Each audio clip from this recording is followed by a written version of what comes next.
All right, well, welcome everyone. Thank you for joining us for our resume revamp program today. My name is Leslie Serrier and I'm the business librarian here at the Addison Public Library. We're so excited to have you here. This is our first program in our Getting Addison Back to Work program. If you are not sure what that is and you're wondering, rather than me talking about it, I'm going to play this quick 15-second video for you to explain the whole, oops, the slides don't like me today. I guess I copied and pasted the video, so that's okay. I'll just talk about it. We have a grant provided by Google and PLA. We're going to offer a series of programs, and if you view all of our programs, you can receive a completion certificate when you're done. So what programs are included? You're here today for Resume Revamp. Next week, we're doing Power Your Job Search with Google Tools, which will be taught by a certified Google trainer. The following week, we're doing Discover and Prepare for Flexible Careers with Google Tools, which I will be leading. Then again, we're back with our Google trainer for Collaborate, Meet, and Work Remotely, which is great whether you're looking for a job or not, now that we're in this digital age. And then finally, we'll follow up with Searching for a Job During Uncertain Times, which is perfect for the state we're in right now. Everything will be recorded, so if you can't attend and still want that completion certificate, you can view it online. They will all be made available via our social media and YouTube channel, with a small exception of our last program, which will only be available by request. You can watch for social media posts to make a request for that, or just email me even if you know now you can't make it and you'd like that program. You can register for everything the same way you registered for this program, and visit addisonlibrary.org/addison-works for all the information on these programs. So just a few other programs of interest. We have personal career consultations back for the first time since we closed. These will be held virtually. You can go ahead and register on our website. They're half-an-hour appointments with our job counselor from Goodwill, and these can be done in English or Spanish. We'll also be having a program called Stop Procrastinating Now on Thursday, September 17th, which, while not job seeker focused, is really great for everyone. I'm very excited that I have to attend. Resume versus the Robots will also be in October. This is a popular program we've done with the People's Resource Center in the past, and we're excited to have them back. So I'm sure you're all wondering, how do I remember all this information so I can get my completion certificate? Well, we've got you covered. We have a free log that you can use via Google Sheets, which will give you some practice with these Google tools, as well as you keep track of what you learned. So here's an example. After you watch today's program, go ahead, fill out the form, take some notes, and then you'll be all set to fill out that completion certificate. This log is available via the Addison Works website. And if you have any questions, once again, feel free to send me an email. So how do you get the certificate? At the end of the month, there is again a link on our Addison Works website. Go ahead, fill it out with all that information you saved the log, and we'll get you the certificate. So one question we always get is, will there be notes? Yes, you will get the notes from the program. Slides will be emailed to you following the event along with a survey. If you want physical copies, absolutely, stop at the library. We have a folder with every handout from all of our series of programs and some really fun free swag. If you don't feel comfortable coming inside, we can absolutely make the notes and folders available for you via curbside pickup, so just reach out. And then once again, don't forget our programs will be recorded. So if you have questions and you want to watch something again, you are absolutely welcome to do so. And last but not least, please make sure to complete our survey. The link will be provided in the chat and emailed to you following the program, and that will include those slides as well. It should take less than a minute. It's almost all multiple choice. So with that, I'm very excited to welcome Lauren here to discuss our Resume Revamp program. Thank you, Leslie. Okay, let's see while I get this situated. Okay, so really just briefly, I want to give a very, very brief background of who I am and why I am talking to you today instead of somebody else. So again, my name is Lauren Milligan. My company is Resume Day. I am a career coach and resume writer, and I started Resume Day in 2001. So in that time, I can assure you I've worked with thousands of job seekers at every, on every rung of the ladder, in every industry, with every career goal you could imagine. And I have, worked around, through, above, below every single problem that job seekers have had in, the past almost 20 years. So let me be a resource for you. We're going to be talking about resumes today, but we are also going to, have some time for Q&A afterwards. And so I'll be more than happy with the time that, that Leslie gives us today. I'll be more than happy to answer any questions, whether they are directly related to resumes or something else in your job search. Happy to do that. All right, so based on that now, Leslie, am I good to go ahead and share my screens and all? Yes, go ahead. It is all you. And if anyone has questions, feel free to use the chat or the Q&A box, and we'll make sure those get to Laura as she takes breaks or asks for questions. Okay, and I am seeing, Leslie, I'm getting a note here that I am not, that host disabled screen sharing. So if we could just click a button. Try again. Cool. Ta-da! Okay, thank you. So I'm going to share this, and if you can, there we go. Leslie, can you confirm that that you're looking at my presentation now? Yes, it looks great. Perfect. Okay, thank you, thank you. All right, so today we are talking about resume revamp and what I call the story behind the story. Where I get this from is, a lot of resumes that I see, and I see many, they're all just kind of one-dimensional. They kind of focus on job description language and the tasks and functions of the job, but they don't tell enough of the story. When you dig deeper and you peel back those onion layers, you're going to get to really what makes you, you on the job. I want your resume and I want your entire presentation during your job search to be more than just the tasks and the functions of your job. I want to know how you personally made that job bigger and better than it was the day before you got on the job.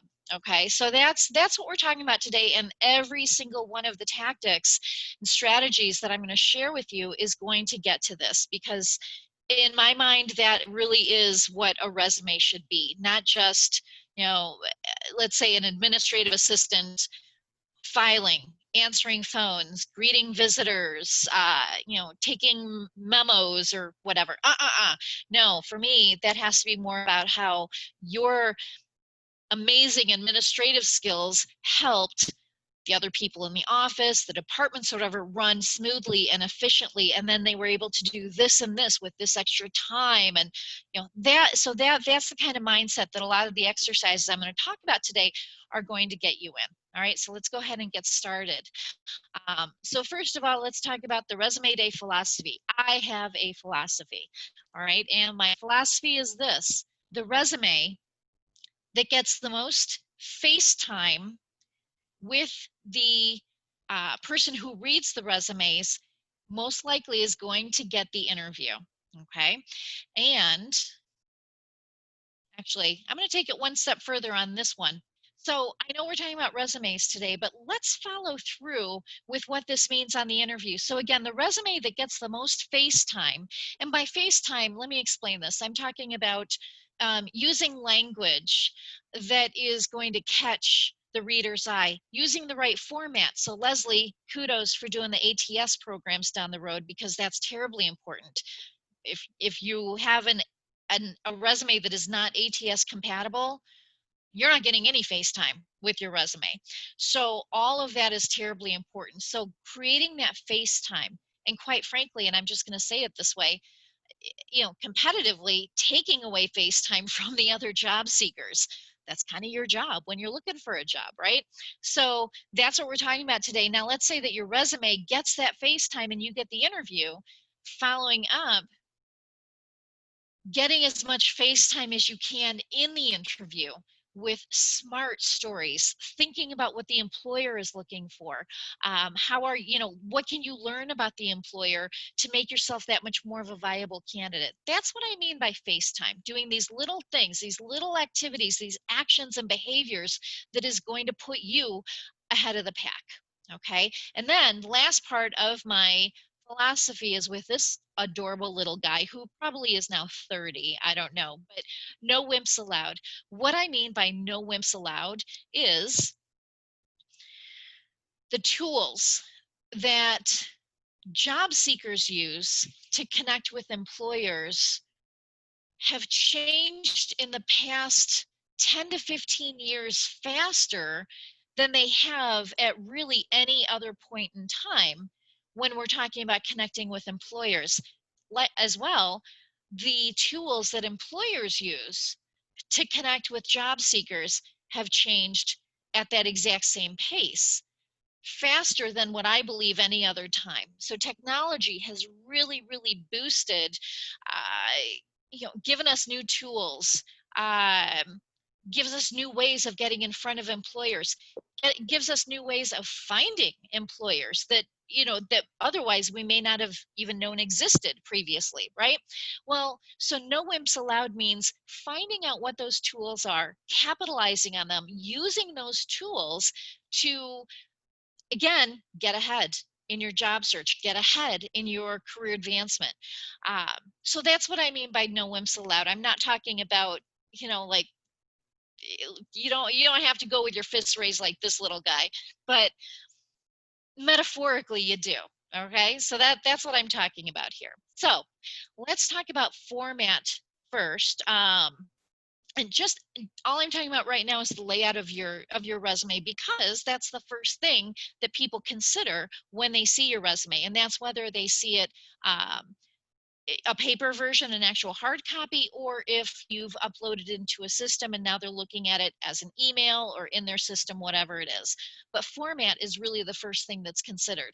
So for me, and again, I've been doing this 20 years now, every bit of information and advice and tips and strategy that I share with job seekers comes from those 20 years of having conversations directly with employers and recruiters. I don't make stuff up because I think it sounds good. Okay, I tell you stuff because I know this is what the employers and recruiters want you to know, but they don't always have the freedom or platform to say this stuff out, put this stuff out there. That's my job.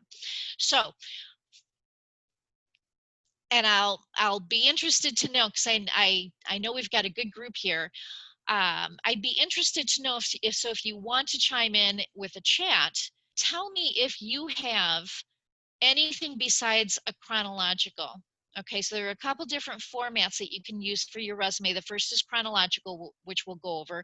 The second one is called a skills-based or a functional resume. I'm gonna show you an example in just a minute, okay? But if you have that type of resume, I'm going to give you some caveats. I'm going to give you some things to consider that may have you switch back to a chronological format. Okay, so here's what I think about a chronological. And again, when I say chronological, I mean reverse. We're talking about most recent employment, most recent job, back to the last one that you're actually going to list on your resume. So chronological, why chronological format? As I have right here, it's easy to follow. People know what they're going to see as they follow along the format. It's easy to find the information that they're looking for. Professional resume readers, okay, employers, recruiters, they know what they want to see in each applicant's resume, and they pretty much know where they expect to see it. And they need to do this in seconds flat. Okay, 6 to 8 seconds is really all you're going to get from the human reader during the first pass of your resume. So you can't put things kind of scattershot around your resume hoping that that little difference is going to be eclectic and interesting enough. That's actually not how it works, and that has the opposite effect. So a chronological is easy to follow. It's easy to find the information that the reader wants to find, and this is just the way it is, recent equals relevant. So in a chronological, resume, the employer knows when they look at that most recent position, that is going to be how you most recently spent your time. And that's what they want to focus on first and foremost. Okay, so that's why, and I like to think of a resume kind of as a beautifully organized closet. Everything is in its place. Everything looks great. Nothing's crammed in there. If you want a pair of red shoes, you know this is where I'm going to go to pluck out that pair of red shoes. So that's kind of why I saw this picture. I'm like, oh my gosh, this is kind of like how I want people to think of their resumes. So now I'm going to show you, this is an example of a functional. This is a functional formatted resume. Now I took out the candidate's contact information and everything because that wasn't pertinent to this conversation. However, this is an actual functional resume that a previous client sent to me before we started working together, and she gave me permission to use this for educational purposes. So thank you, as I do every time I share this. Thank you. Thank you. I appreciate you being so generous for the purposes of educating other job seekers. So this is what her resume looked like before. An objective statement. This objective statement is, it is what it is, right? You're going to learn in a little bit what I think about objective statements. This one in particular, to earn a sales position in a healthcare-oriented organization that values energetic, caring, and empathetic sales professionals. This is really boilerplate. This doesn't really tell the employer what they're going to get when they talk to this person. It also isn't enough to excite the employer to talk to this candidate. So it doesn't really do a good job in my mind. Then we take a look, again, standard formatting for a functional resume. We're looking at summary of achievements.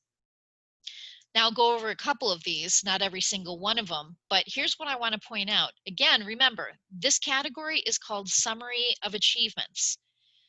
So the overall career sales in senior housing is exceeding 40 million. At first, that may look like a fantastic number. But what if it's not? As an employer, I guarantee you, as an employer, the first question that's produced from that bullet is, okay, but where does that fall? How does that rank against the next person? Did the next person sell 80 million or 40.5 million? That matters. We want to know, where does that 40 million actually fall in a career, for a person who's had years and years of a career in this industry. So we don't have anything to gauge that on, which means that bullet just lost a little bit of its value. It lost a little bit of its oomph. Okay. The next one, constant focus on client care and customer service, both internal and external. Well, you know what? That's like saying I get out of bed every day on time. It's not an achievement. Okay. It is not worthy of being on the resume, because that's kind of like it has to be a given. If you're in sales, it's all about client care, customer service. Now here's a good one. Successfully closed 25 sales in 4.5 months. That sounds pretty good. Increasing occupancy rate from 37 to 92%.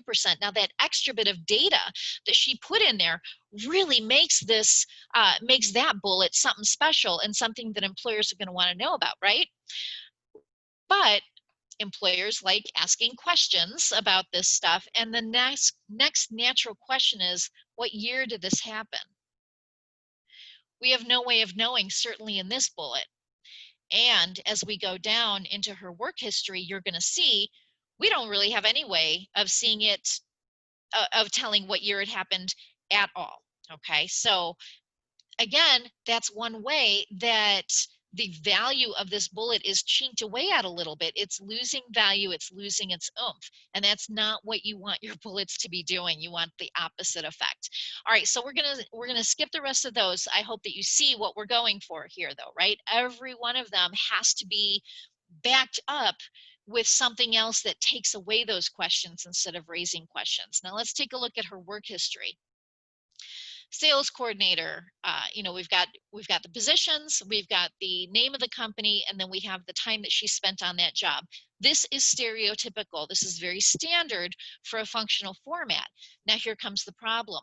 We don't know which of these achievements belong to which of these employers, and no employer out there is going to take the time to puzzle piece your career history together. They just aren't going to do that. They won't do that. I can promise you. Not even if you say, well, yeah, but what if they really, no, no, no, no, no. No one is going to do that. They're going to bypass this resume. They're going to move along. They're going to forget about it. And they're going to go on to the next candidate who gives them the path of least resistance. Okay. This format is not the path of least resistance. There's a lot of resistance here because all it does is raise questions and it doesn't tell enough of a story, and it's confusing because we don't know what she accomplished where. This is again why the chronological format works best. Okay, take a look at this. So successfully closed 25 sales in 4.5 months. That really good bullet, right? Again, what year did it happen? Technically, any of these positions that she has dating back to 1998 were sales positions. She could have done this in 1998, or she could have done this in 2019. Does that matter? You betcha it does. It matters a lot. Employers are going to want to know which, part of the bell curve of your career you are at. And if you say, well, I successfully closed 25 sales in 4.5 months, and I did it in 1998. Our employer's going to be like, oh gosh, let's talk. No, they're going to say, okay, but what's happened after that? What's happened? What did you do yesterday? Again, recent equals relevant. Okay, so all of these things I'm talking about, here's how they feed into what employers see and how employers interpret your resume and the information that you provide to them. So we're going to go and pick on objectives for a little bit. And I'll be curious, and you don't necessarily have to put this in the chat if you don't want to, but I would be curious if anyone here does still use an objective statement on their resume. And I hope that everything I say in the next 3 to 4 minutes convinces you to change it over to a summary statement. So let's talk about this. Objective statements. They are usually either, they're one-sided and they're either too narrow or too vague. So a common objective statement: to obtain a challenging position in a growing company where I can utilize my skills and education and blah, blah, blah, right? That is a very common standard objective statement. It is one-sided. Hey, employer, you better utilize my skills. You better utilize my education. You better be a growing company. Employers don't like having those conversations with someone technically they've never really even met, okay? And it's too narrow. I can do this, or I can do everything. Unfortunately, an objective statement, usually 1 or 2 sentences, it just isn't enough to tell your story in a compelling way, again, enticing employers to want to get to know you and what you can do for them. So we're going to switch it back to a summary statement by definition. And take notes wherever you want. Leslie, I should have mentioned this at the beginning, but let me tell everyone now. I have a handout that I'm going to that Leslie will follow up with everyone who's on the call today. The handout is going to be a lot of the notes here, okay? But I want you to take notes on the things that you feel are most important to you, knowing this information will be reinforced and backed up when Leslie gets this handout to you. Okay, so now let me jump back in here. Summary statements, by my definition, and this is my own that I pieced together from years and years and years in the trenches here. Summary statements, 3 to 5 sentences that differentiates and shows how you are better than your best competition. Okay, what I mean by that is you need to craft 3 to 5 sentences that set you apart from the pack and shows how you are better than other candidates. Now, this is kind of lofty. First of all, you don't know who the other candidates are. You never will. You can't call up the employer and say, hey, who else is applying? I want to compare myself. No. So how can you figure that out? Well, it's actually pretty easy. If you are, in your industry and you know what the requirements are of that industry, and by the way, this still works if you're transitioning to other careers, you know what you do? You go on one of my favorite websites. I'm on it 2 to 3 hours almost every single day, LinkedIn. You do a search on LinkedIn, find other people who are doing that same job that you are looking to do, and see how they talk about themselves. See what certifications they've earned. Read their recommendations from other people. What are other people saying about them, about their highest level skills? The endorsements and skills section, see what skills they have listed as their first, their first top 10, top 15 skills. This is how you gather competitive research and see what other people who are looking for this same job or currently working in the same job, see what they've got versus you, and then think about that. Now, what I mean by showing how you are better than your best competition, I don't mean in every single way. That's an impossibility. That will never happen. Hey, I think I'm a really good resume writer, but can I say I'm better than every other resume writer? Absolutely not. No one can ever make that claim.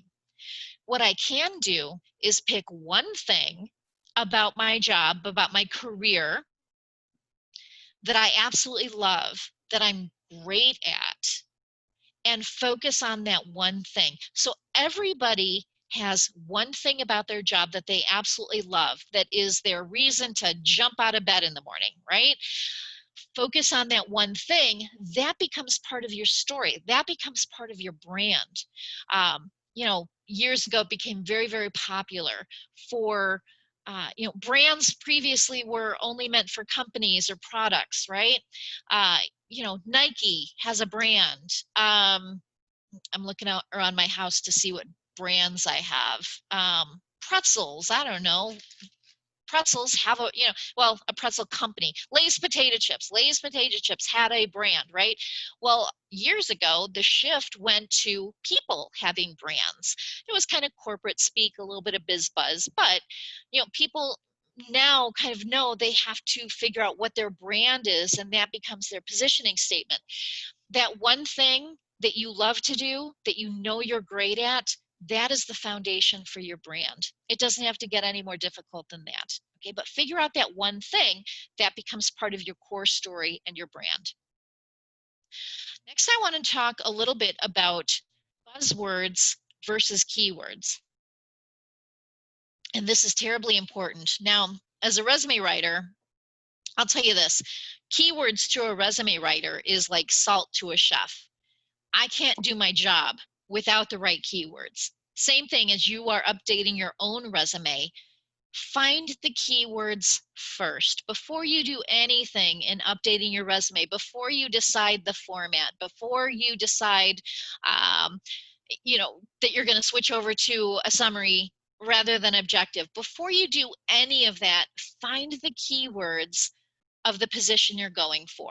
Now, if you are looking for a new job doing the same position that you had last, the keywords will be fairly easy because you've used them almost on a daily basis. But you should also do some research to make sure that you are completing a really accurate and current and comprehensive list of keywords. Lots of great places you can find them. You can find online, just Google in quotes, put Google resume keywords, and then whatever the job is. You will get massive amounts of lists giving you great ideas for keywords. So just open a couple of them and start looking and say, yep, this one applies, that one doesn't apply to me, I'm not going to add it to my list, this one does. It's important when you are selecting the keywords that you actually select the keywords that are most appropriate for your career level. Okay, so if you have 15 years as an accountant, you're not going to be reverting back to keywords that a recent graduate may use. Okay, you are above and beyond that. So the keywords not only are important to well, to capture the attention of the ATS, get through the scanning programs, but it's also important to illustrate where you're at in your career. Okay, that's why I say go through list of keywords and scratch off the ones that no longer apply because those are too entry level. Or if you're more entry level in a position, don't go after the keywords that just don't apply to you because you don't have that particular expertise, that you're not that senior in the position. If you try to if you try to sell yourself on keywords that you haven't quite earned yet, employers see right through that. Okay, employers will see right through that, and that is a reason to get kicked out of consideration. So find the right keywords. Now in this little screen, I have the international symbol for no with some words in here. Candidates get confused sometimes between buzzwords and keywords. So let's define what this means. The list here are all buzzwords. They are not keywords. These are not words that employers ever use in their scanning software to find candidates. They include, and if you have your resume nearby, take a look at that resume and just make a mental note to yourself if any of these words appear in your own resume. Hardworking. Well, what does that actually mean?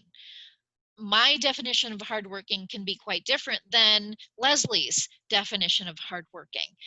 Without any quantitative data to follow that up, that word really has no meaning. Okay, so it doesn't belong on the resume. Dedicated. Well, you're not going to say you're not dedicated. Therefore, dedicated has no meaning. Seasoned. Seasoned means one thing and one thing only. If you know what that, and it's a one word answer, and if you know what it is, go ahead and put it in the chat. I'm not going to say what it is because I want to know how many of you know. If you know what the word seasoned means, go ahead and put it in the chat. I'm going to check back on that later. Loyal, same thing as dedicated. If you're not going to say that you're not loyal. So saying that you are loyal, again, it's like saying you get out of bed at, on time every day. Results oriented, everybody is results oriented, everybody is highly motivated. This last one, it is not an actual acronym, but it wouldn't fit in my international symbol for no, so I cut it down. It means finish projects on time, and I hope everyone's saying it with me, under budget, right? Every single candidate, job seeker in the world has finished projects on time and under budget because I see it in just about every single resume that comes across my desk. The before resume, not the after resume. So let me move on here. Now what we're going to do, I'm going to share examples. Oh, no, I'm not. I forgot I flipped in a slide here. So I want to give you, I picked two positions here, just two random positions. The first one is graphic designer. The second one is a marketing manager. And I decided I'm going to find the actual keywords. I'm going to, give a list of the actual keywords that employers would be using, would be programming in to the ATS if that employer was looking for someone in graphic design or a marketing manager. Okay, now taking a look at these, let's look at the graphic designer, Adobe, agency, artist, branding, concepts, creative, all the way down to visual and WordPress. Marketing manager, marketing campaigns, corporate communications, creative team leadership, all the way down to new product launches, social media, web analytics, and everything in between. Here's the thing, is this the complete list? Absolutely not. I had to cut the list off just so that it would fit in my slide. These lists were much longer, and I just kind of picked and chose from the ones that I thought people would resonate with best, but it was a much longer list on both of these positions. This is why I say find your keywords first, because when you're starting to tell your story in the summary and then through the bullets, you want to make sure that you liberally pepper in these keywords as much as you can. Okay, I'm not going to get into the ATS because hopefully everybody's going to attend the later sessions on that. But you know what? This is what the ATS wants you to do. This is what the employer wants you to do. You take these keywords and you just pepper them in liberally, and not just once. Not just once. Okay. ATS, they're being programmed to read resumes more like a human is. And, you know, they want to know how many, you know, they count not only which keywords you used, but how many occurrences of each keyword, as well as other factors. But keep that in mind. It's not just which keywords you used, it's how many occurrences of those keywords that took place throughout your document. So you want to use them where they make sense. You don't want to be like, I had a very, very, very, very, very nice summer, you know, the grade school essay. You want to use them in a way that makes sense, but you also want to make sure that they show up as many times in a way that makes sense. All right, so now here, when I'm writing, excuse me, when I'm writing summaries for my clients, I ask them very specific questions, and I'm sharing those questions with you so that you can do this, you know, throughout this week, hopefully when you're updating your own summary. And I believe you're going to see a couple of examples. And I believe that a summary should be told almost in storytelling form. Again, you'll see examples, but the best way to tell that story is to work through a couple of questions beforehand. And here are those questions. And there are some others, but these are the main questions that I ask. What do you love about your work? Again, this gets back to when I said, you know, find that one thing that you're better at than your best competition. You find that one thing, and it usually can be found in thinking about what you love about your work. What do you love about your work? What do you love to do? What do people come, you know, come find you for help on because they know that you're the best?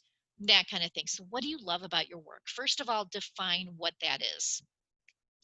Next, what are your short and long-term career goals? Where do you actually want to take this career? Now, I want to be careful when I say this because I want to define this correctly. I don't want to cause confusion here. If your goal is to not work in this industry and this is just kind of a survivor job or something, don't focus on that. I mean, this is a resume. The job of the resume is to promote yourself for this job. Okay, so figure out what your short and long-term career goals as it relates to this job, as it relates to the employer's needs. Okay, because that's really why you're writing this resume. You're writing this resume for the employer, not for yourself. So what are your short and long-term career goals as it pertains to what the employer needs from the best person who's chosen for this job? And then the next question I ask is, excuse me, allergy season. Is there something of value in your background that's unique to the normal industry route? I love this question, and more than the question, I actually love the answers that I get from my own clients. I find out some really wonderfully unique things that we can actually then capitalize on as a way to make that client stand out from everybody else. So I'll give you an example. Let's see, really quick example. Years ago, I was giving a presentation in person pre-pandemic. And after the presentation, people came to ask me questions, no problem. And a woman who I would say she was, there's a reason I'm guessing at her age here, you'll understand in a moment. I'm guessing she was maybe 34, 35. And she came up to me and she said, I'm really having a hard time. I'm in marketing and I'm trying to find a job where I can move up in marketing. It's not going to happen at my current firm. I said, oh, well, let me take a look at your resume. And she had graduated college about 10 years prior, but she only had about 4 years of work history. So I knew that something was going on between, in college and graduating college to when she got the current job that she had that she was trying to get out of. And I asked her about it, and she said, well, I don't really talk about that time. I was told not to put that information on my resume. Of course, my ears perk up. I'm like, oh my goodness, what am I going to learn about you? And it turns out, and a recruiter had given her this information, had given her this advice, and I think it was just awful advice. She was doing collections, but business to business collections. So not calling people during dinner. She was calling businesses and saying, hey, you owe us, you owe your client $4 million. Let's work it out. And she actually did a really good job at it. She had worked her way up and but then wanted to use her marketing degree and everything. So that's when she got out of that and was able to find a job in marketing. And I asked her why the recruiter told her not to put this on the resume. And she said, well, the recruiter said employers don't like collection calls. And so if they see that, they'll have a bad association about me. You know, no, no, I don't think so. So let's try something different. If it doesn't work, I guess we can say the recruiter was right, but I don't think this recruiter was right. So I'm going to give you something else to try instead. And what we did, we made sure that, that information was added back to her resume, but we focused on the skills that every single employer would love to have. So what were those skills? She was excellent at and not afraid of the phone, picking up and having, you know, some difficult conversations with people that she had never, difficult business conversations. That was fantastic. She was also great at negotiating. She learned amazing negotiating skills. She also was able to have these conversations and gain commitment and buy-in from these people who owed an awful lot of money. Those are fantastic skills. And then she followed through. She kept people on a calendar, so she had some great organizational skills. And she was training other people, newer junior employees to do this. So then we were able to show training and leadership skills. All of these skills were out there, and she earned them. And a recruiter said, no, keep them off because it might make an employer uncomfortable. And it made me angry. It really made me angry because here was this amazing person with great skills, and she was looking for a leg up, and the advice that she was given was actually what was keeping her tethered to the place that she no longer wanted to be at. So long story short, we built that back into her resume. We focused on all those right skills. We found ways to bring in more keywords in marketing that actually applied to her, to the collections calls. All great stuff. She was not without a job. She moved into her next job fairly quickly after that. And going through that work with me, she became much more comfortable at talking about that part of her career history.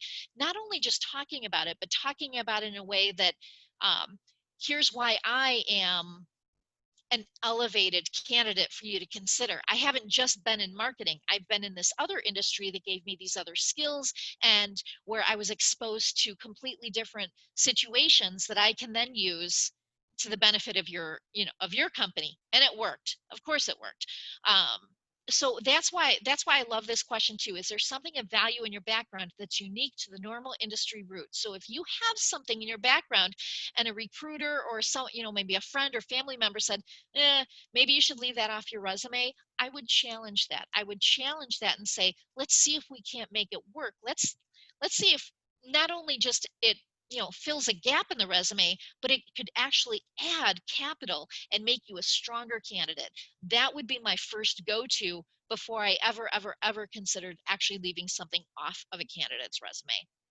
Okay, so now that you've asked those questions of yourself and you've created a little bit of content, what I would like to do is show you a couple of, we're just going to do afters, not befores, but I'm going to show you a couple of summary afters that we wrote for people, and 100% of these people gave me permission to use this for the purposes of education. So again, let's send a shout out to them of gratitude.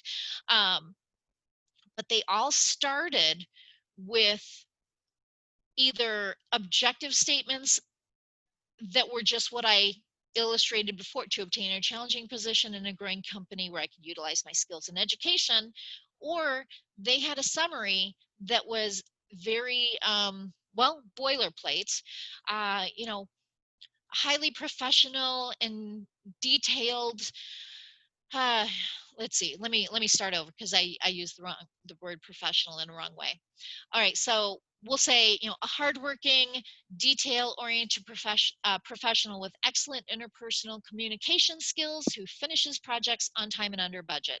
That is also a very stereotypical, common, standard summary that I see on people's resumes. So if yours sounds like that, where it's just using those buzzwords, it's not any better than using an objective statement. I want all of you to consider rewriting a summary for yourself that is so unique and customized to you and your experience that you are just about the only human who can claim it. Okay. It takes work. It's not easy. It's not something that you're gonna, you know, jot down while you're waiting at a stoplight. It takes work. So plan to put some time and thought into this, and making a lot of versions that are crossed out and rewritten and crossed out and rewritten, because you're not going to get it right the first time. But you can do this. You can do this.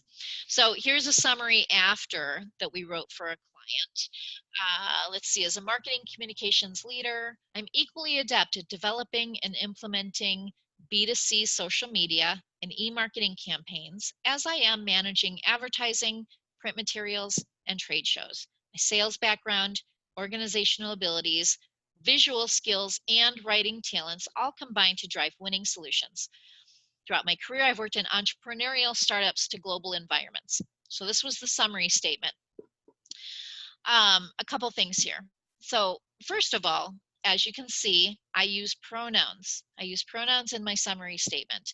I don't use them throughout the rest of the resume, but in that summary statement, you better believe I do. My clients talk about themselves in the first person because we're telling a little bit of a story. I think that maybe two times in the 20 years I've been doing this, I had someone come back to me saying, I'm really not comfortable with the pronouns. No problem.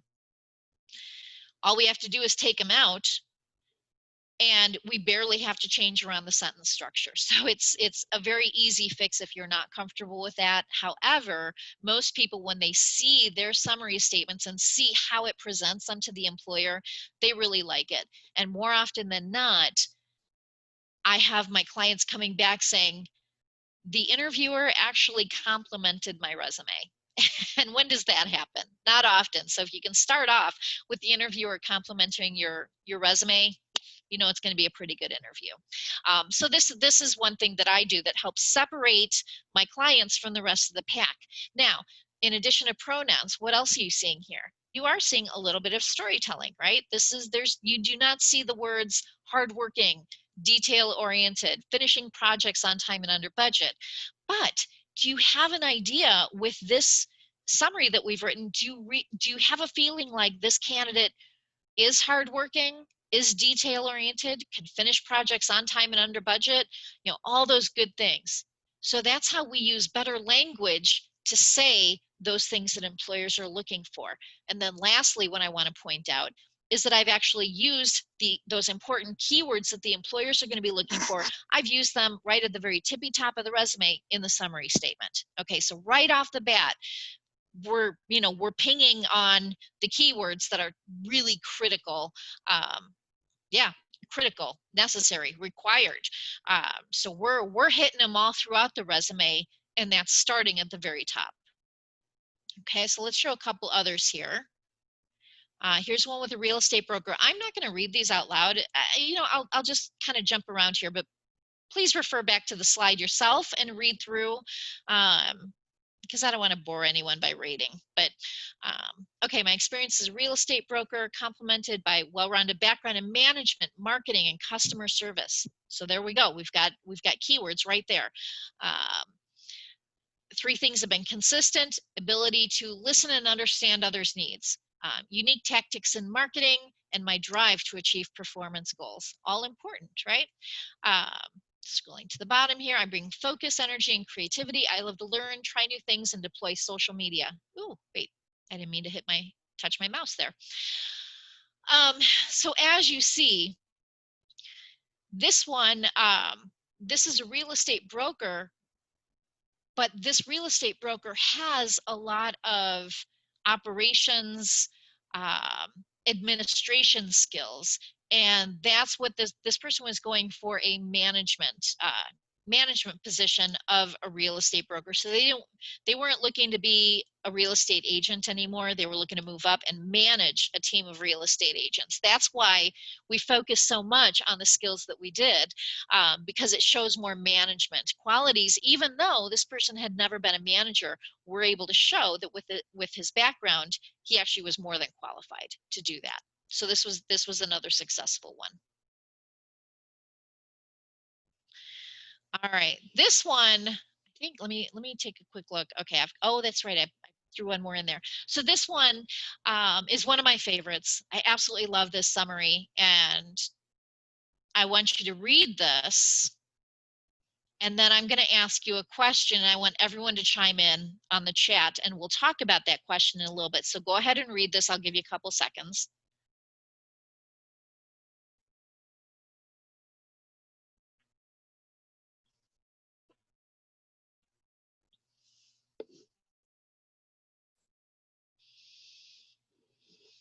Okay, so hopefully you've had a chance to read this. Now, do me a favor, go into the chat and tell me what you think about the phrase unabashedly zealous. Do you love it? Do you hate it? Are you neutral? Whatever. Just what do you think about that and how it fit into this particular summary? And by the way, if you hate it, you're not going to hurt my feelings. I promise. You're not going to hurt my feelings because the guy got a job really quickly. It worked. But I am interested because we're going to have a conversation about this. So again, even if you really, really don't like the phrase unabashedly zealous, please let me know. You're not going to hurt my feelings, and I'll tell you why this was successful. But I'm going to skip for now to another. Would All you right, like so me to read last, the comments? you know what? Let's do that, because I was going to skip a little bit, but I like keeping the conversation on here. So yeah, Leslie, if you could, thank you. Sure. So far, we've got one. I do not like it. Sounds like he's bragging. Okay, any others or just one so far? Not yet, but I will stop you if we get some Okay. more. Well, and I love that this is the first comment, okay, because I don't necessarily disagree with you. Whoever said it sounds like he's bragging, I don't necessarily disagree with you. But look at the industry. Take a second look at what industry this person is. Marketing. Marketing and advertising is all about big ideas, bombastic campaigns, right? Going viral, getting people's attention. The marketing field is all about bragging.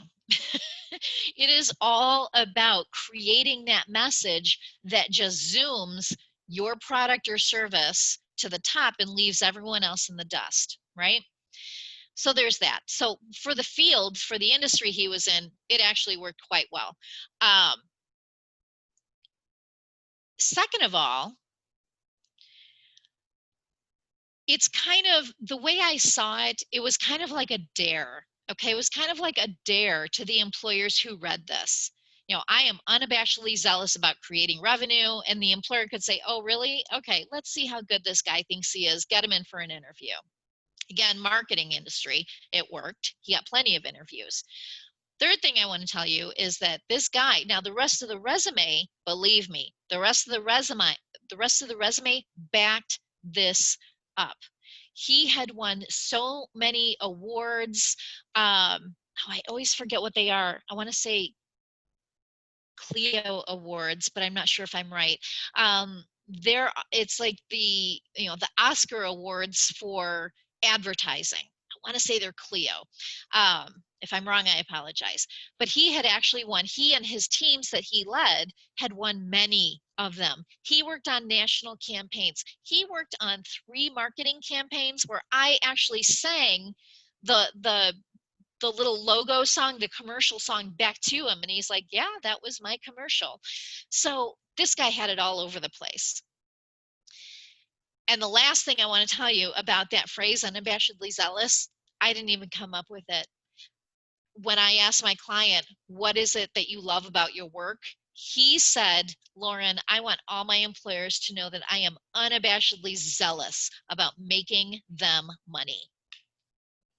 And I was just like, wow, I need to use that, because that is just about the most brazen but interesting phrase that I've ever heard of. And I put it in a resume, and I absolutely love it. Today, to date, this is one of my favorite summaries that I wrote, because that phrase unabashedly zealous gets so many different reactions. Okay. So quite frankly, the fact that the person who chimed in didn't like it, I kind of like that.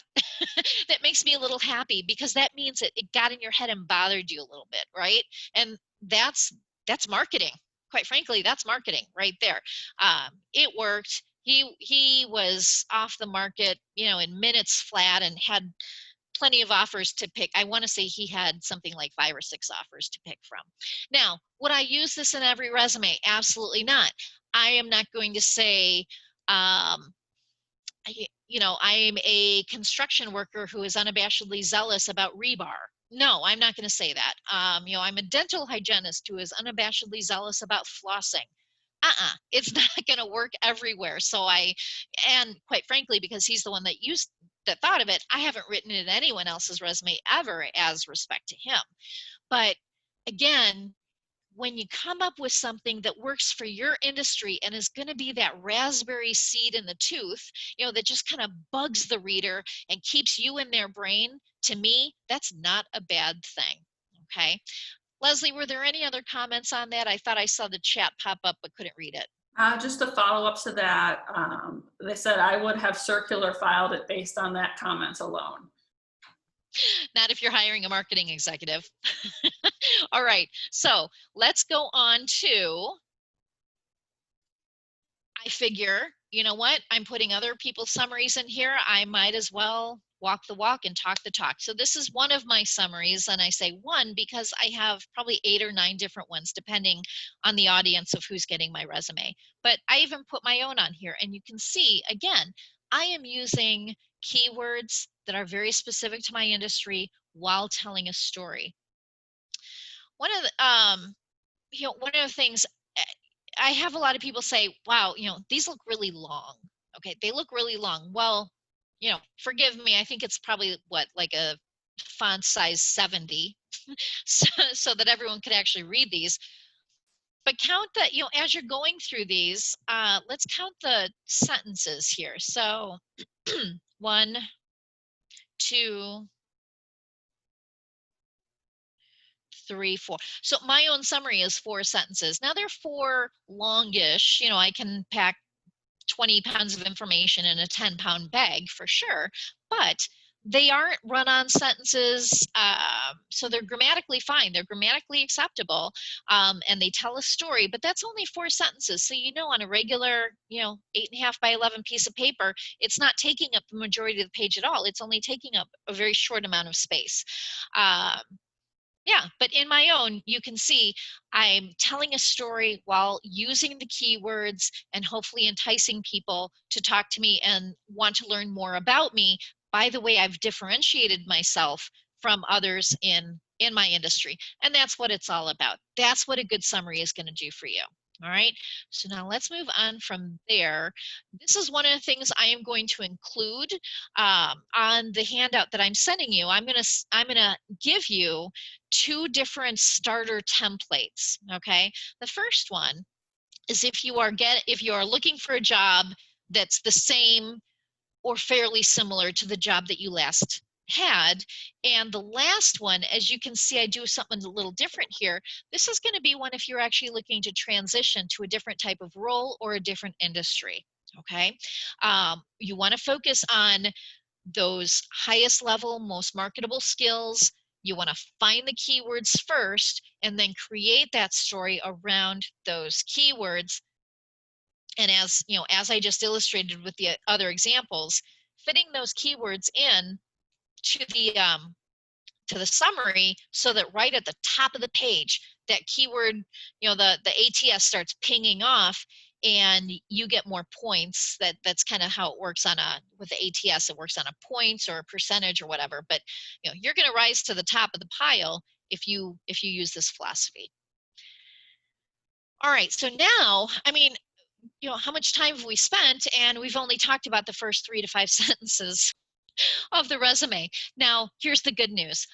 I believe that the summary is the most important part of the resume. I really do. Because if you capture the employer's attention, if you get their eyes on that part of your resume for longer, they're going to go ahead and spend more time on the rest of the resume.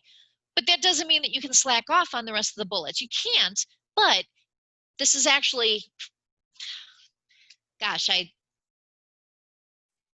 I'm just going to say, I think that when you write the summary in the right way, the rest of the resume, the bullets under each employer, they actually kind of get easier to write because you're in that mentality of thinking, how am I separating myself from everyone else? What accomplishments and achievements and impact and results have I generated? You have to be in that mindset to write the summary, and then that same mindset is just going to follow through the rest of the resume. So I want you to focus on creating bullets that have some kapow, have some punch to them, okay? Because again, it's not job description and functions and tasks that we're going to focus on.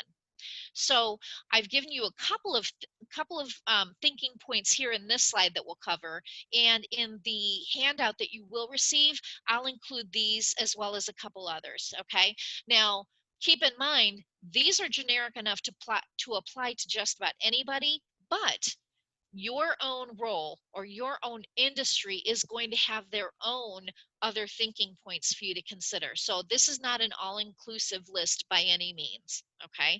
But going through this, you'll get a better idea of how to continue creating those types of bullets. So let's go through this list. The first one that I ask about is times that you've dealt with crisis situations or times that you've had to juggle priorities. Boy, I mean, we are hip deep in a crisis situation right now with this pandemic. Well, how has that changed the way that you work? How has that made you juggle priorities? And maybe this isn't the one that you want to focus on. That's fine. Then think about previously. Maybe you are in logistics. Maybe you're in logistics, and there was some kind of transportation crisis.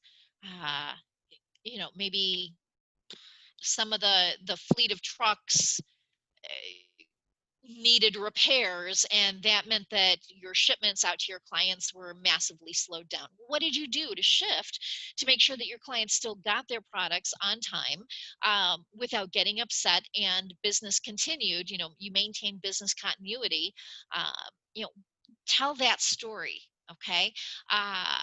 Or any type of, oh my gosh, this is going on, this just fell in our lap, we're not prepared for it, but how am I going to rise to the challenge and make sure that things keep trucking along? We don't want to lose business, we don't want to, get a bad reputation in our industry, anything like that. What did you do to make sure that even though crisis situations happen all the time, how do you roll with it and how do you keep things moving along?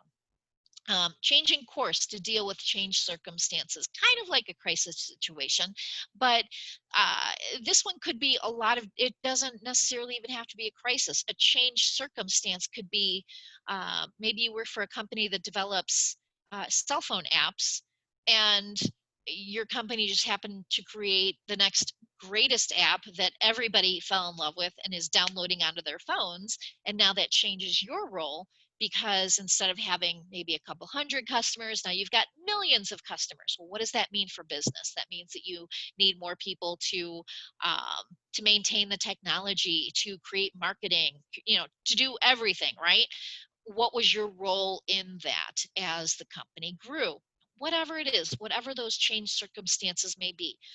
Working with difficult client or internal situations. Now, this is always a good thing to consider.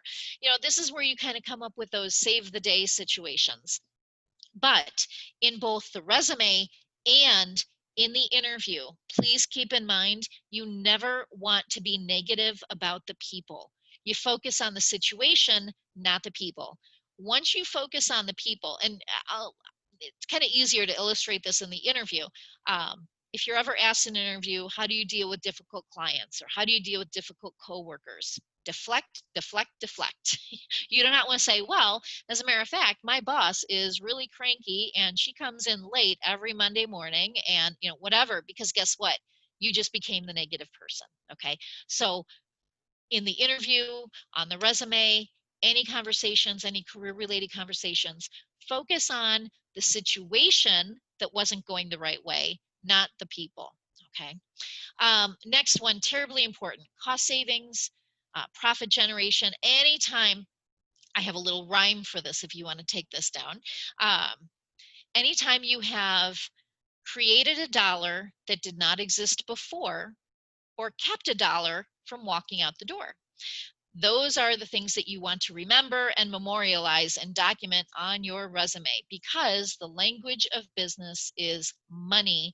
And even if you, I'm kind of jumping ahead to a future slide, but even if you weren't in sales, if you can attribute the work that you did to saving some hours by improving a cumbersome process, or finding, you know, a glitch in the bookkeeping, or you know, keeping the paperwork up and up so that in industry audit you guys weren't dinged and fined. You know, whatever it is, if you have done something that improved the company's financial stance.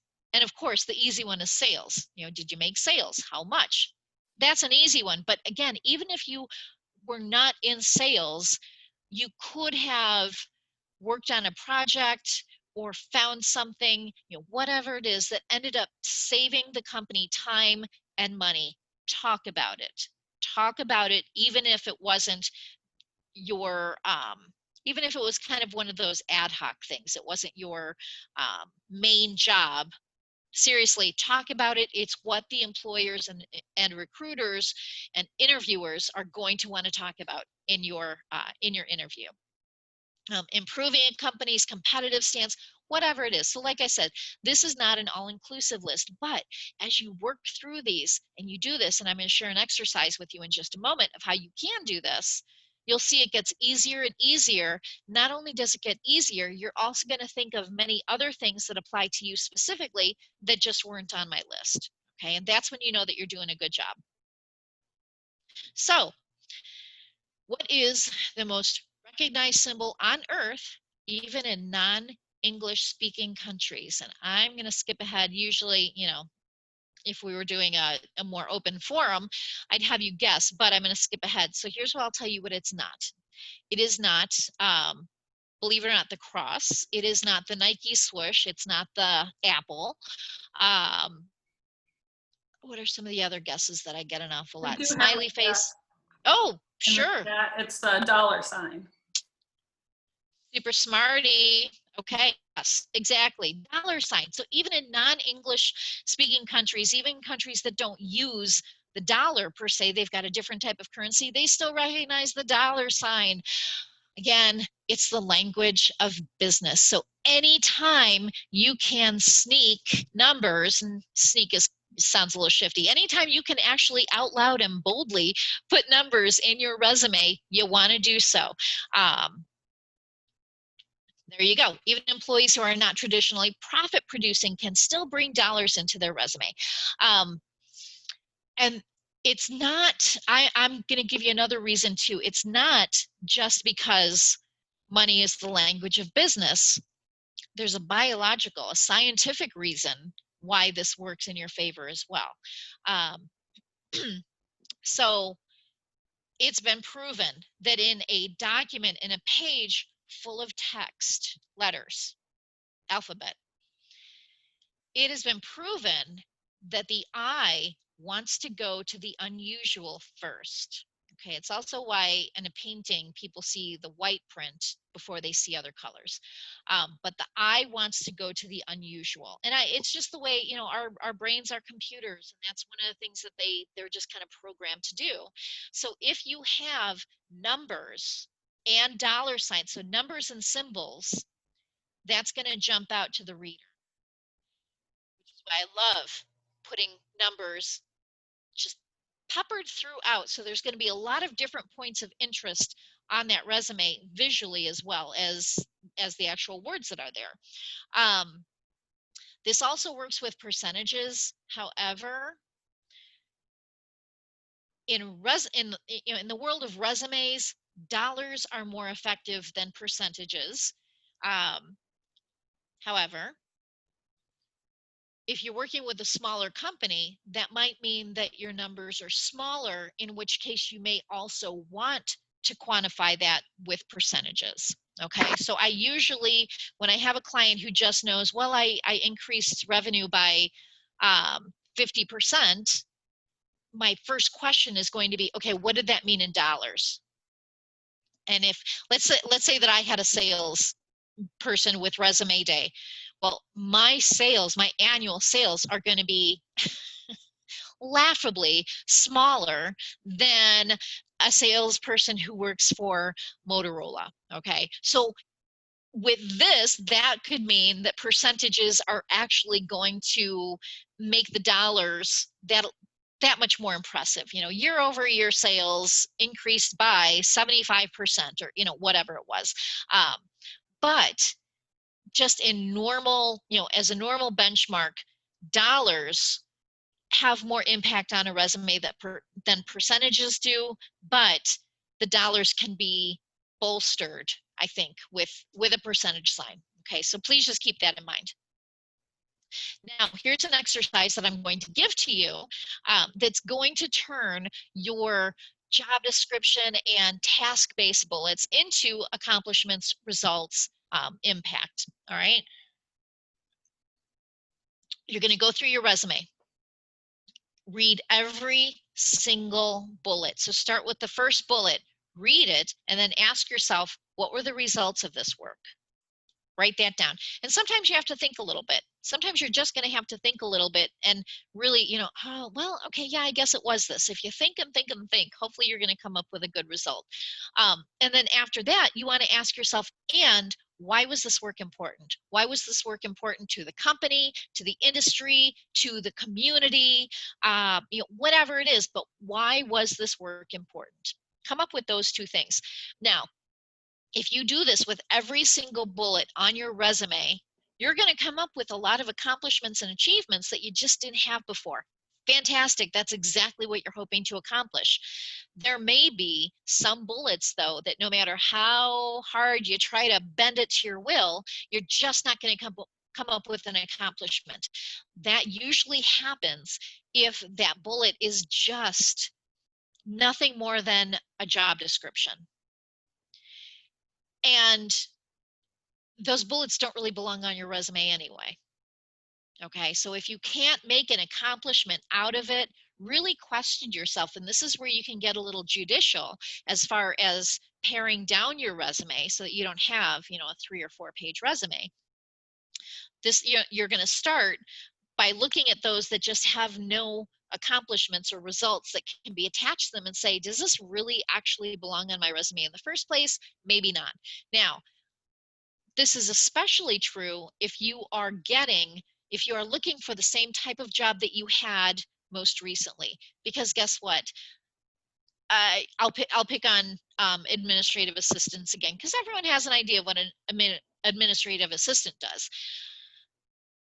And keep that in mind. So if you are writing your resume as an admin assistant, to get a job as an admin assistant, it's very likely that those employers you're sending your resume to already knows what an admin assistant does. So you don't need to use the very valuable finite amount of space in your resume to give them information they already know. And that's why shifting every single bullet from job description and tasks to accomplishments, results, impact, that's going to give you the most mileage, with that resume. Don't tell your future employers information that they already know about the job. Okay. And this is how you focus. You make you and not your job, you and the good work that you did, the focus of your resume and not the actual job. You're not promoting a job, you're promoting you. Okay. So in this Oh, yeah. Sorry, but I do want to ask this. Alan is asking, as we go through this exercise, should we write down the answers to those two questions? Absolutely. So, and thank you for that. I appreciate clarifying this Yeah, thank you, because, Alan. yeah, so when you're doing this exercise, you want to have whatever tool that you have to create content. And the reason I say this, some people prefer typing everything out on their laptops. Some people are pen and paper people. I actually am a pen and paper person. If I write it down, I'm more connected to it and I remember it better and it's easier for me to edit rather than if I'm just typing on a laptop. I don't know why, but my brain has this, like if I'm typing it on a laptop, it's generally the last version. But if I'm writing it out, I kind of feel like I can chew those words up a little bit and assess them and edit and improve before it's going to the laptop, the final version. So whatever it is, however it is that you choose to most effectively create content, that's how you're going to do this exercise. And you have your resume here and you've got your pen and paper here, and then you read the first bullet. You read it and out loud if you need to. This is it's important enough to do this as effectively as you can. So read that bullet and then ask yourself, okay, so what were the results of this work? Jot it down. Jot it down. This is not where memory is going to help you because you're going to forget some of those little details. So start writing. And at the end of doing this, depending on how long your resume is, you may have pages of information.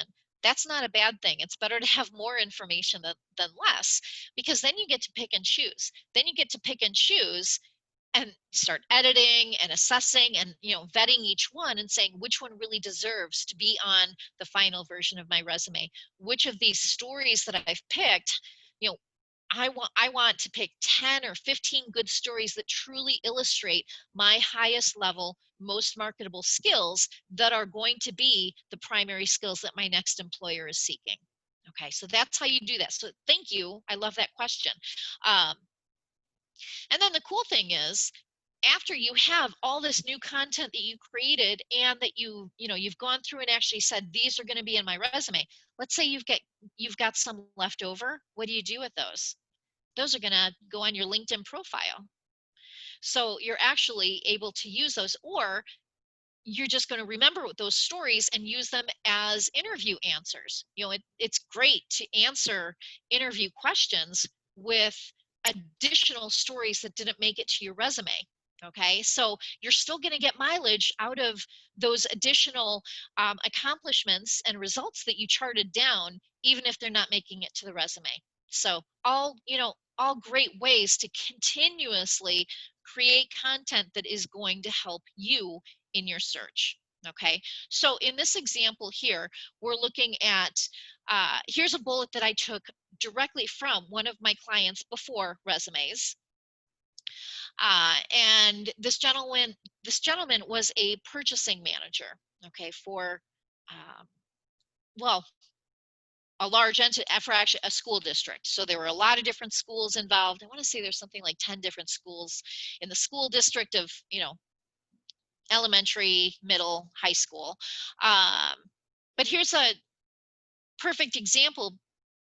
As a purchasing manager, source, compare prices, and purchase office equipment as supplies, as well as review and approve supply requisitions. Well, anybody who is reading this, I'm guessing that you're saying that is a job description. Like that is the job, the job description in one bullet, right?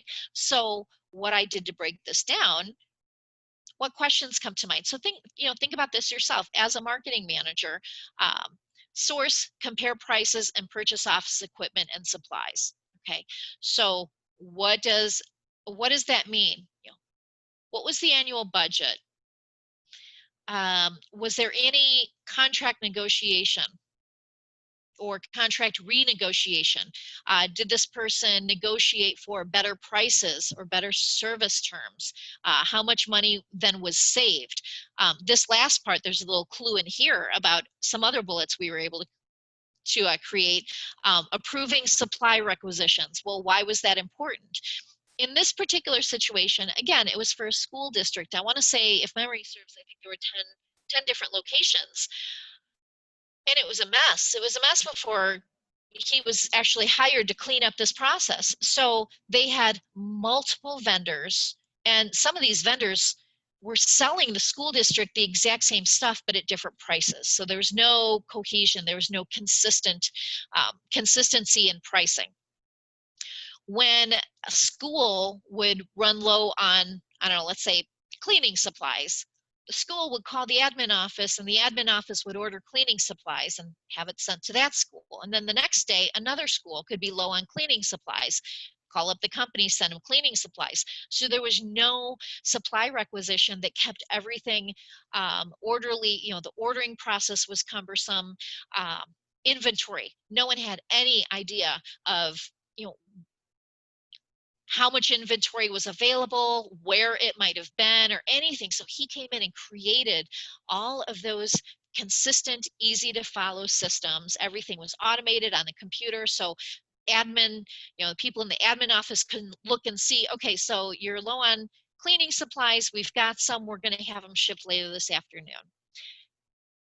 I think, and when I talked to him, he had been in this position for about maybe about 4 or 5 years.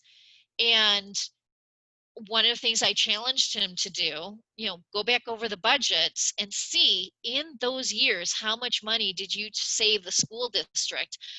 And it was astronomical. I mean, they could have built a whole new building for the money that he had ended up saving them. So all of those things were then, I mean, this one bullet was broken up with some good questions and results, probably created about 8 bullets, 8 new bullets on the resume.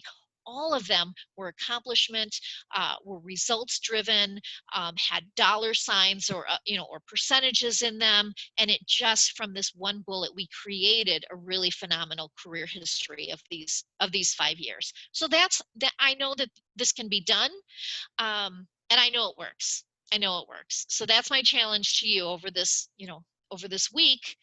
Do this exercise for yourself. And here's the thing: even if you only do it to one bullet, your resume is going to be improved that much more.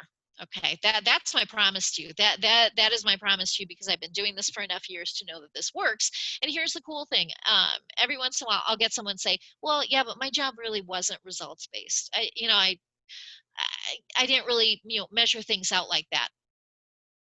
Every single job has components in it that can be measured, that can be assessed based on your skills, that could fall into accomplishments and achievements and results. I have not come across a job that doesn't actually work with this exercise.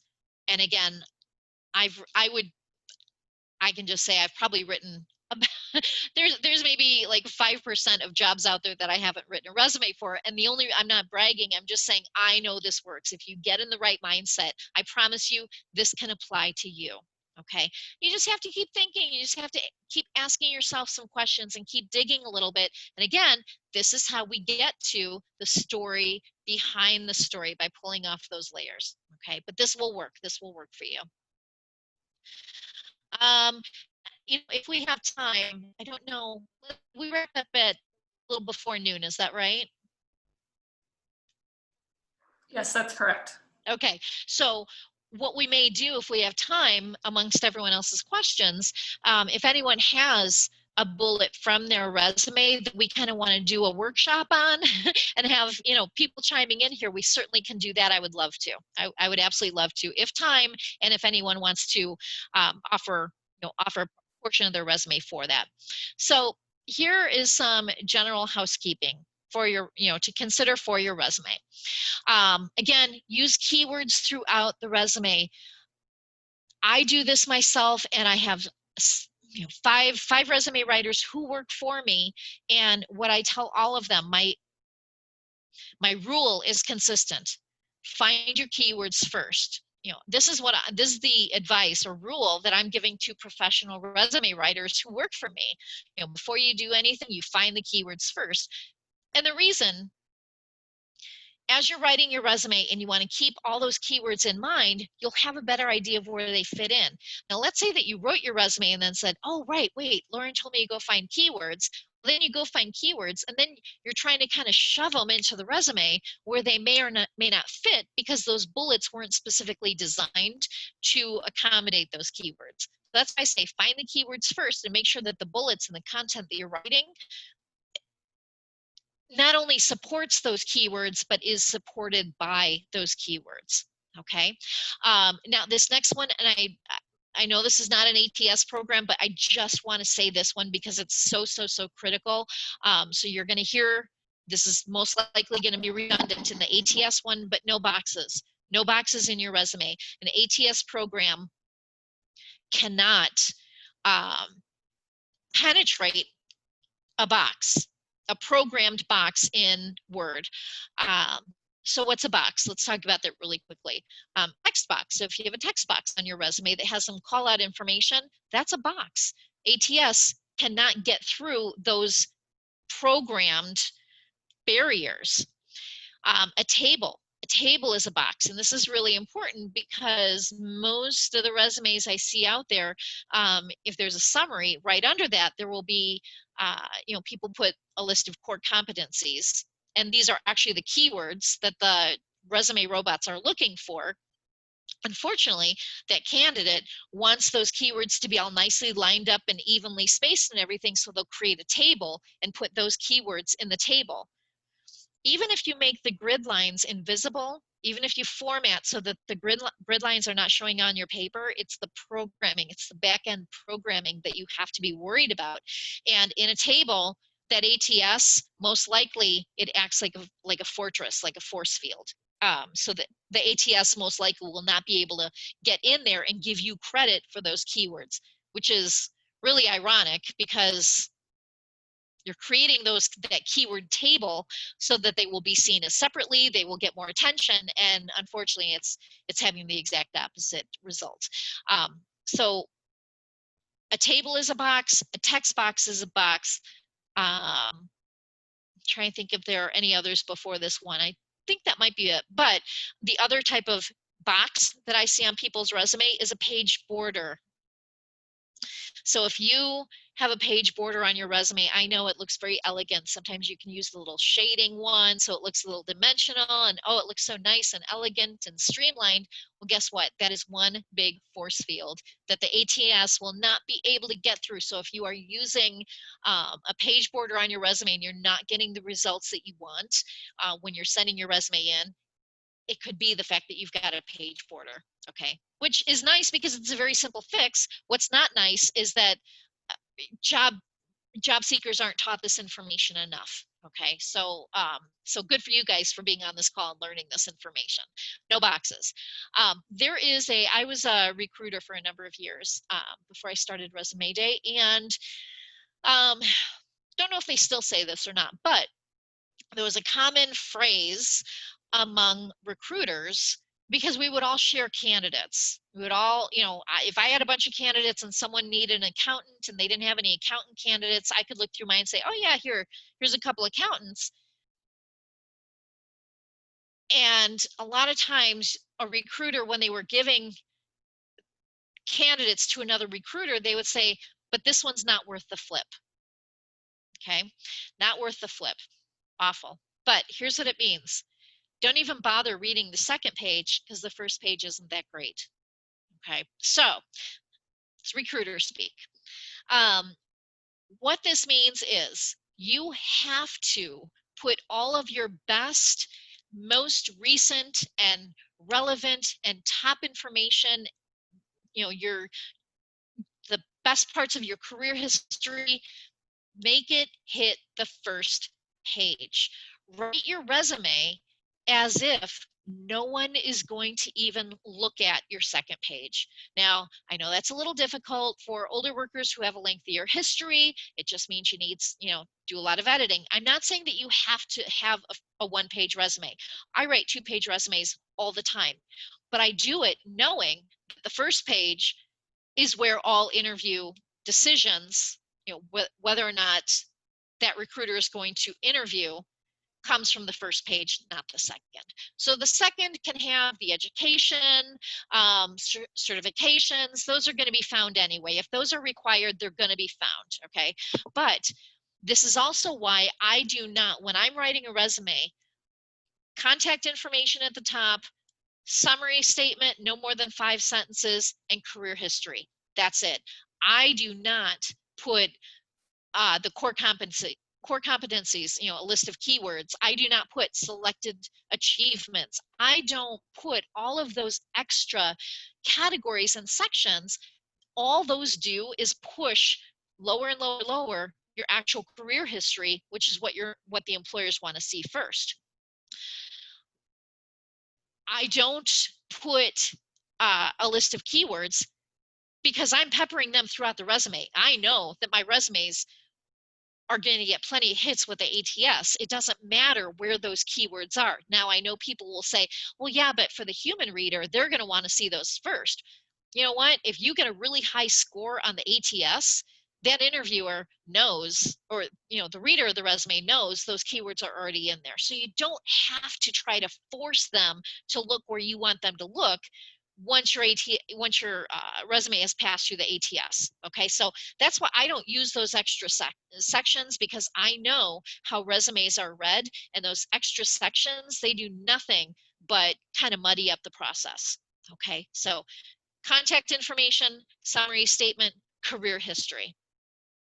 Everything else falls within there. And then on the second page, it's going to be that extra required stuff, but it's not stuff that, you know, if you graduated 20 years ago from college, no one is making an interview or hiring decision based off of your education.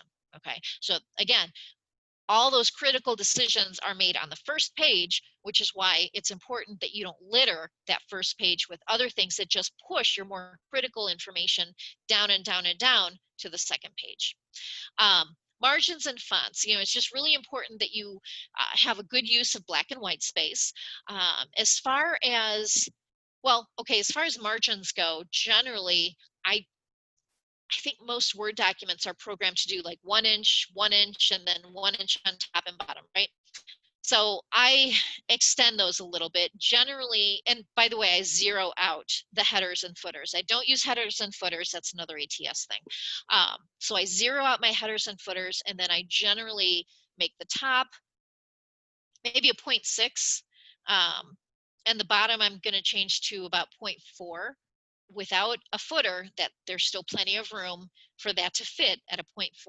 Side margins I make at about a 0.7, 0.8, depending, you know. All keeping in mind that that may shift by 1 or 2 grades depending on, you know, where the content falls on the paper. But I want to have a good use of black and white space. When I'm using bullets, I format it so that there's naturally a little bit of extra space in between each bullet so that they're not all sitting on top of each other.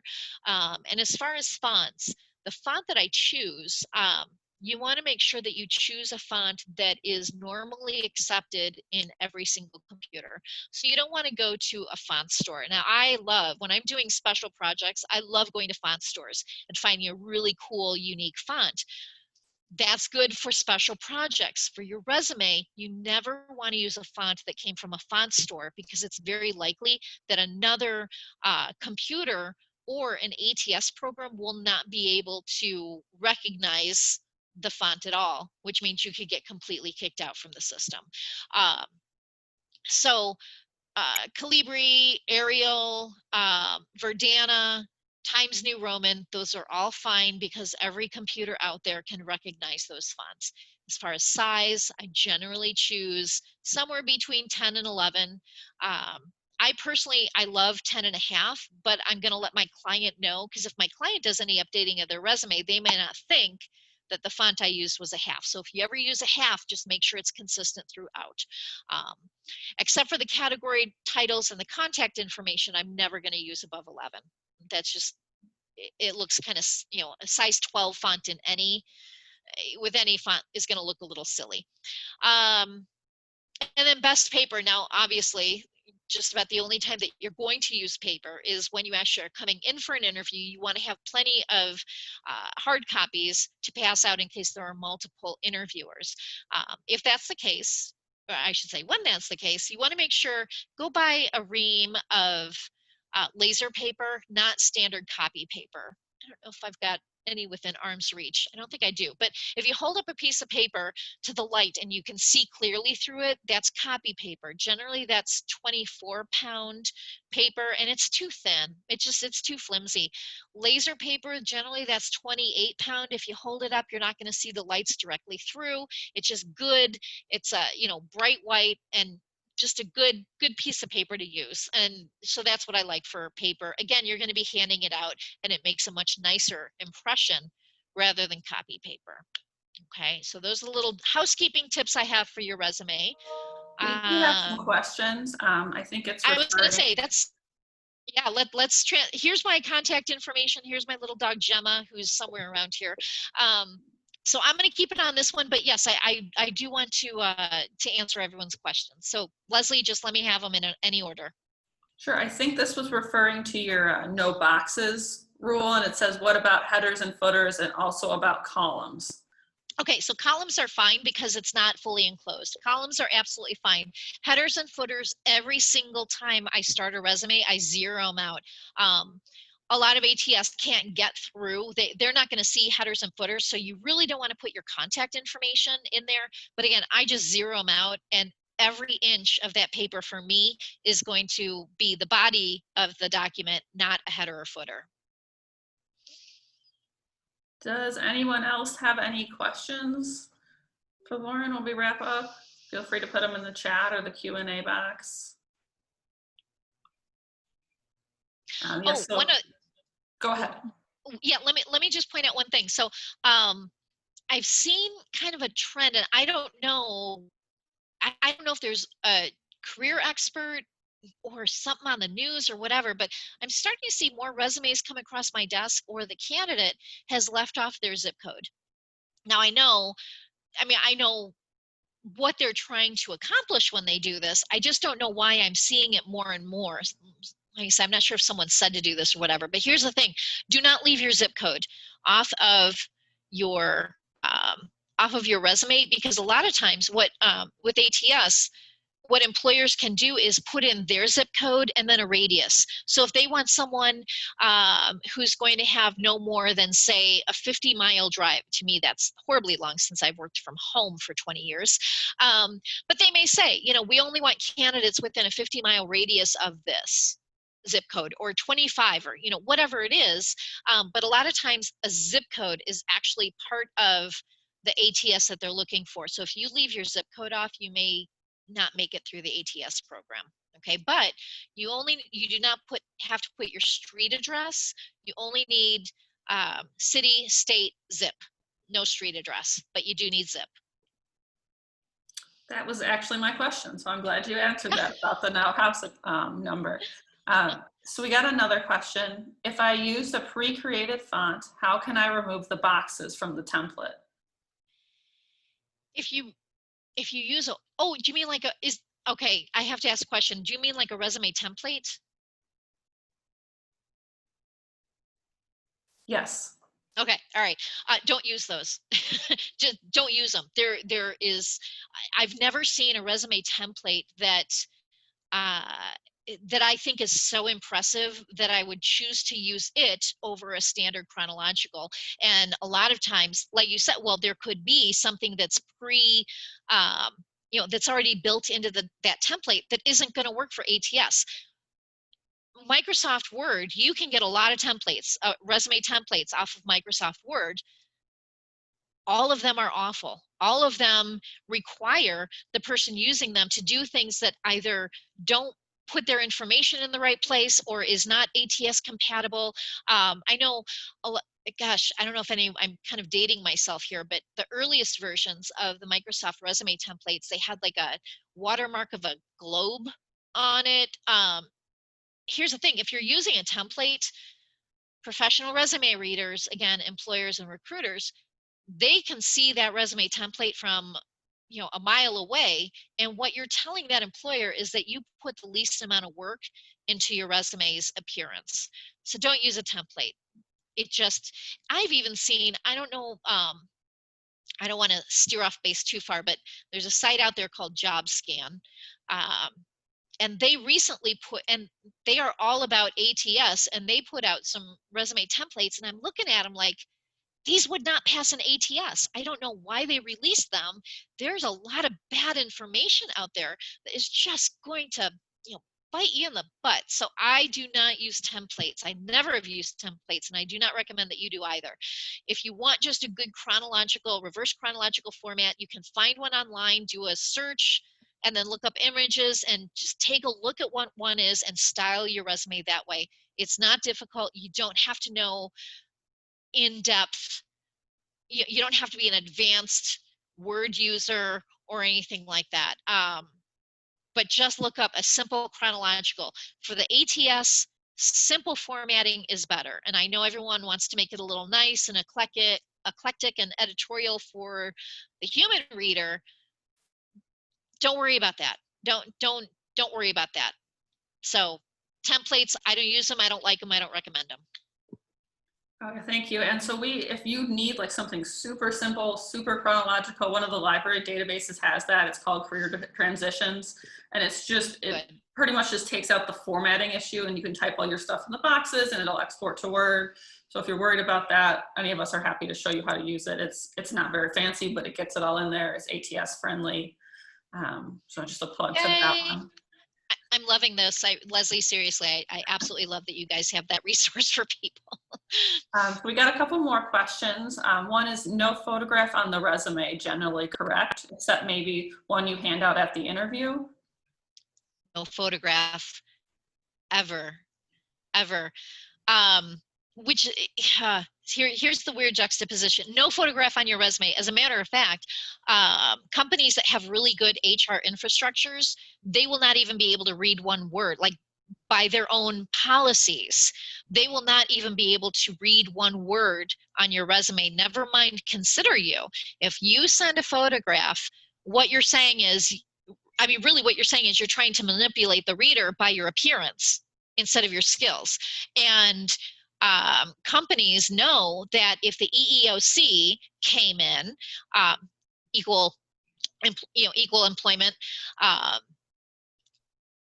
if they were ever audited by the EEOC, let's say someone makes a complaint about some unfair hiring practices, and the EEOC comes in and does an audit, and they see, okay, this person gave you a resume with their picture on it and they got hired. What are you trying to do? Did you really hire this person because of their skills, or did you hire him because he looks like the same guys that were in your frat?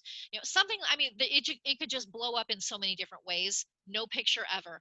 Now, the juxtaposition comes in, because what is the first thing you need to put on your LinkedIn profile? A picture. Social media, it's not just LinkedIn either, that employers consider as far as social media. They want to see your Facebook page, et cetera, et cetera. So I know that a photograph is required in certain circumstances like LinkedIn. You absolutely cannot have that on your resume. It will be the reason why you are most likely kicked out of consideration. Unless I think you're in France. I want to say it's France. Every once in a while, I write resumes for different countries, and I have to do a lot of research because they don't have the same standards. But here's the other thing. It's not that they have different standards, but they also don't necessarily discriminate as much as we do. And so putting a photograph on a resume in certain parts of Europe is the standard, and it's not really used to accept or discriminate against someone, discriminate in favor or against someone. It just is. We are not there. We are not going to be there. No photos. All right, so we got two more. When bringing copies of your resume to the interview, should you include your cover letter? That's a really good question, and I've never been asked that question, but I would say no. you know what I'm going to say, you could, maybe staple it or offer it as a separate. I think it's kind of a neutral question. It's not going to hurt you, but it's also probably not necessary. Regarding cover letters, one really quick thing. You do need to submit a cover letter every time you submit a resume. On ATS, sometimes they have that process built in. If they don't, you attach everything as one, as the same document. According to SHRM, Society of Human Resource Managers, last time they did a poll on this, they will tell you only 16% of employers claimed that they actually read cover letters. 16%. But here's the thing, we don't know which 16%. So always submit a cover letter. But do you have to bring it to the resume, to the interview? No, but if you do, it's not going to be a mark against you. All right, and the last question we have so far is, should your LinkedIn profile link be on your resume? Yes, absolutely. So when I share LinkedIn profiles, first of all, you will be sharing your LinkedIn URL on your resume. So make sure that you go through on your LinkedIn profile and personalize your LinkedIn URL so that it's not that long stream of letters and numbers and programming gobbledygook, right? So you want to make sure that you personalize your LinkedIn URL. And then when you do, generally what I do in the contact section at the top, again, no headers or footers, but at the top, I'll put the person's name, and then all on one line, I'll have their city, state, zip, phone number, email, and LinkedIn profile.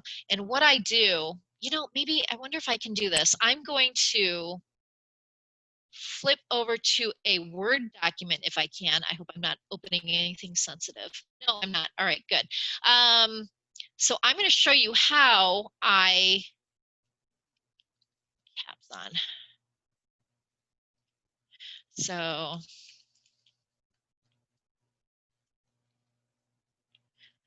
I do a pipe in between because I think that pipe just looks nice and professional. And I'm going to do my 901. We're just seeing your PowerPoint. I think you need to. Oh, for Pete's sake. Okay. Really? Oh, thank you for telling me. Now I know what I need to do. Let's see. There we go. Share. Okay. So can you see the Word document? Still on the PowerPoint. Really? Now we go. There we go. Okay. Good. All right. So let's say this is my resume. And this is my email. And now this is how I put a LinkedIn profile. So my profile is www.linkedin.com/in. And when you see that in, that's how you know that it's been updated, because the standard ones that will not come with that in. And then Lauren Milligan. Now I click on that, and that's going to be a live link that will go to my LinkedIn profile. So here's what I'm going to do. I'm going to highlight this, and I'm going to right click so that it brings up these options. I'm going to go to edit hyperlink, because this is long. Taking a look at this is long. It does not fit on one page, on one line, and I want this to fit on one line so that I'm not taking up a lot of extra room on the resume. So I'm going to right click on this, and I'm going to go to edit hyperlink. First thing I do, I make sure I double check this address that I've typed it in correctly. I have. That goes to my LinkedIn profile. Now, text to display. Oh, for Pete's sake, it's not doing what I need it to do. Why did I? Let's see. All right, let me do this again. There we go. I don't know what was wrong, but I only do this 50 times a day, and the one time I've got an audience, it doesn't work. But so text to display, here's exactly what I'm going to do. LinkedIn : and then my name, and I'll even I can separate it. I don't have to, but that's what I'm going to put there. And when I click OK, then look how that shows up on the document. So that's how you edit a URL so that it can fit on one line, or so, it's just, if you're writing an article and you want to highlight it, where people are going to click on it, that's the same thing that you do. So if you ever read an article online and you see the blue text that you can click on and it'll take you to another article. This is exactly what it is. I use this in the same way to shorten the LinkedIn URL so that everything will fit on one line. And this is what I do for every single resume, right there. And then I can put a line under it. By the way, lines are just fine for ATS, but I'm not trying to overstep on the other program. But yeah, so if you do this, this is a great way to show off your LinkedIn profile, but still, you know, shorten a little bit so that it fits within the format. Is it correct that you can't customize your LinkedIn profile from the app? It needs to be done on the computer. I couldn't figure out how to do it from the app for someone. So I was wondering if you've noticed that issue. That I don't know, because I am always in front of my laptop. I haven't tried it on the app. Yeah, that one I don't know. Okay. Don't know. I know you can do it from the website though, so that's easy. It's very easy. And we have a LinkedIn program down the road, don't we? In November, so it's a little bit away. Oh, it's a little bit away, but yeah. So those are all the things that we'll cover at that time too. But yeah, from the laptop, it's very easy and it's very intuitive, and you just do a couple clicks and you're there. Does anyone else have any other questions as we're wrapping up? I will remind everyone, in case you're watching this recorded, if you need the notes that Lauren passed out, and feel free to send me an email. My email is at the beginning of the program and we can get those to you. You can also pick them up a paper copy if that would be helpful. I know we're all dealing with this all digital all the time, and sometimes a paper copy is really nice. Thank you so much to Lauren for being here today. I think we all learned a lot and those 2 hours went by really fast. We will send you the program note as well as the survey, so if you could please complete that, we would really appreciate it. Thank you very much from some of our attendees. And if that's it, then we are done for today. Thanks so much for joining me today, everyone. I appreciate all your questions.